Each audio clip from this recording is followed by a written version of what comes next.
पर रील वाले लड़कों, रियल बात मत खो देना।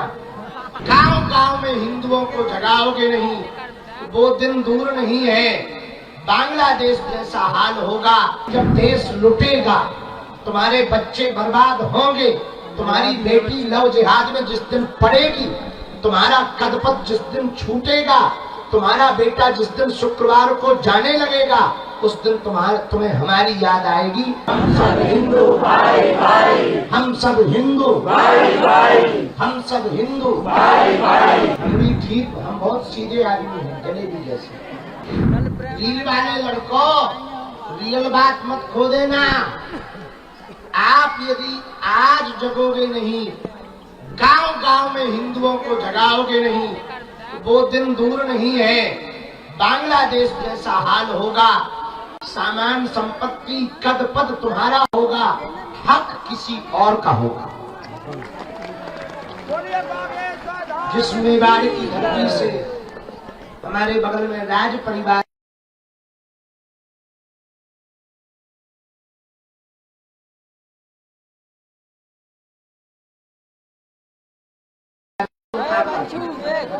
अनेक बार वीर गति पाई। एक बात बताओ, इनके पूर्वज, हमारे पूर्वज, आपके पूर्वज जो विरोधियों से लड़ते थे, उनकी बुद्धि खराब थी क्या? अरे हम लोगों को सुरक्षित रखने के लिए अपने प्राणों की बाजी उन्होंने लगाई है। आपको बात समझ आई? अपनी संस्कृति को बचाने के लिए वो लड़ते थे। आज यहूदी हैं, इजराइल है, यहूदियों का देश है इजराइल। आज इजराइल लड़ रहा है, क्यों? अपनी संस्कृति को बचाने के लिए। आज फ्रांस लड़ रहा है, क्यों? अपनी संस्कृति को। इंग्लैंड में अंदर ही अंदर अब वहां के मूल निवासी लड़ रहे, क्यों? अपनी संस्कृति को। हम अभी ऑस्ट्रेलिया गए, ऑस्ट्रेलिया की राजधानी है कैनबरा। कैनबरा में जैसे उतरे, वहाँ के प्रशासनिक अधिकारी और गणमान्य लोग मिले, हमारे साथ जो चेला थे, उन्होंने हमको वहाँ के बारे में दिखाया।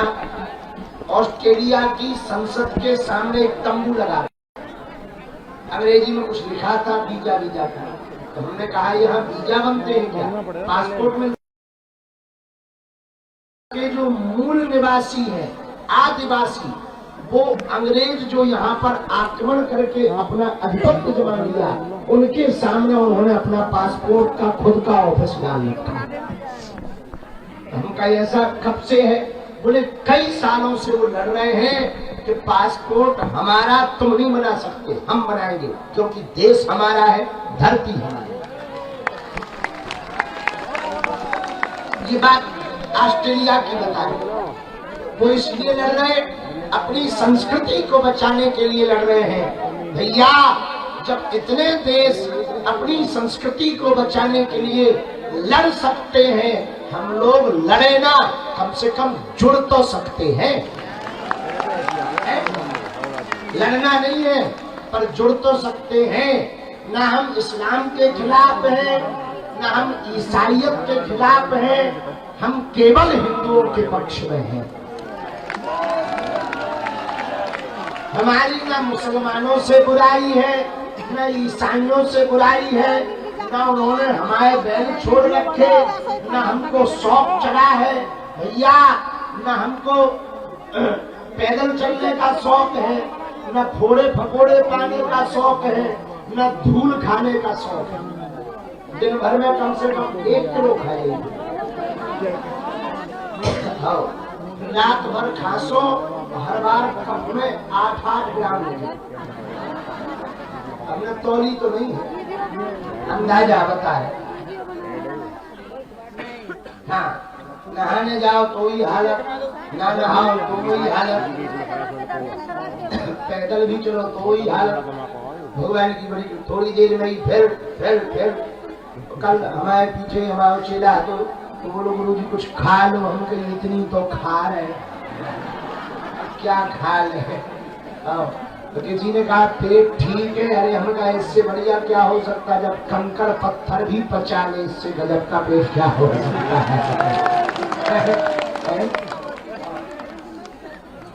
तो आप लोग अपनी संस्कृति को बचाने के लिए, बच्चों को बचाने के लिए ये पुरुषार्थ कर रहे हो। हमें भरोसा है आपकी मेहनत रंग लाएगी, हिंदू जगेगा और भारत हिंदू राष्ट्र होगा।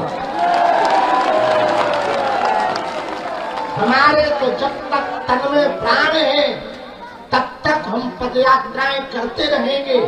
कोई हमारे साथ चले ना चले, हमें अपने चेलों पर भरोसा है।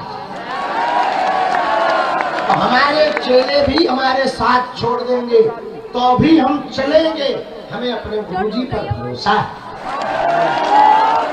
बाढ़ में गया अकेले जाएंगे, आदमी अकेले 4 धाम जा सकता, हम पदयात्रा नहीं कर सकते, कर लेंगे। पर कम से कम जब देश लुटेगा, तुम्हारे बच्चे बर्बाद होंगे, तुम्हारी बेटी लव जिहाद में जिस दिन पड़ेगी, तुम्हारा कदपत जिस दिन छूटेगा, तुम्हारा बेटा जिस दिन शुक्रवार को जाने लगेगा, उस दिन तुम्हें हमारी याद आएगी कि काश गुरुजी का साथ दिया होता तो भारत हिंदू राष्ट्र हो गया। हाँ, इसमें अभी समय है पर कम है, समय है पर कम है। इसलिए अपनी संस्कृति को बचाओ, हिंदुओं एक हो जाओ, जात पात की करो विदाई, हम सब हिंदू भाई भाई, हम सब हिंदू भाई भाई, हम सब हिंदू भाई भाई। अंत में कल की यादें बता दें। कल बहुत अच्छा रहा, बल्लभगढ़ में कल खूब हल्ला मचा। जहां पे दोपहर के प्रवचन होने थे, बीच में ही भीड़ ज्यादा बढ़ गई, बैरिकेडिंग टूट गया, लोगों को कोई कष्ट ना पहुंचे तो हम बीच में ही खिसक गए। बाकी पूरे रास्ता भर आनंद आया। बीच सड़क पे कई बार चाय पी, भोजन भी हुआ। कल सुबह पूज्य श्री अनिरुद्धाचार्य जी आए थे। आज भी बहुत से संत आने वाले हैं, महापुरुष आने वाले हैं। कल हमको एक खबर बहुत अच्छी मिली। एक बालक 5 साल का है, नाम तो हम भूल गए। वो 5 साल का बालक पूरी पदयात्रा में सपाटे लगाते हुए जा रहा है। 150 किलोमीटर। मैं तो उनकी रोका, उल्टा रो रहा था। हमका रो क्यों है? बोले आप रोक क्यों है? उनका बेटा आयु कितनी है? बोले 5 साल। उनका बेटा इतना कर लोगे? बोले जब आप इतना कर सकते तो हम कर लेंगे। हमने भी पीठ ठोक दी, कर बेटा कर कर, कर। बड़ा आगे, बड़ा अच्छा बालक है, छोटा सा बालक है। पिता पुत्र दोनों आए हैं। सपाटे लगाता है, पिता पानी पिलाता जाता है, बोतल हाथ में लिए यात्रा चली जा रही। हमको वो नजारा देखकर रोना आ गया। तो बताओ कितना अच्छा बाप है, बेटा को 5 साल वाले बच्चे को यहाँ ले आया। कितना पुरुषार्थ। कोई इसलिए नहीं लाया है कि उसकी फोटो खींचेंगे, इसलिए लाया है कि ये बच्चा भी सुरक्षित रहेगा और आने वाली पीढ़ी भी सुरक्षित रहेगी। ये नजारा बड़ा अभूतपूर्व था। एक और कल तो हाँ रसगुल्ला खबे को कल ही खबे, परसों वो तो परसों तापे को। कल तो खीर थी, लड्डू, खीर, जलेबी, खीर और सब्जी, लड्डू और जलेबी। हाँ जलेबी का तो हमें पता है, जलेबी की तो जानकारी। हम भी ठीक, हम बहुत सीधे आदमी हैं, जलेबी जैसे। कल खूब बढ़िया से भंडारा हुआ। यहाँ भी बहुत कुछ पदयात्री तो जहां हमें कल पहुंचना है वहां पहुंचने की तैयारी में है, पर एक और नजारा पदयात्रा का अभूतपूर्व था। कल 51 जेसीबी से फूल बरसाए,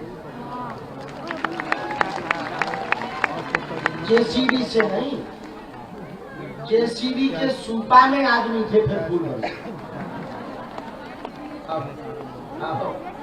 आप समझो जेसीबी से बरसाए। एक ये भी कल नजारा था हाइड्रा। कौन से गांव? जाजू गांव, जाजू, जाजरू।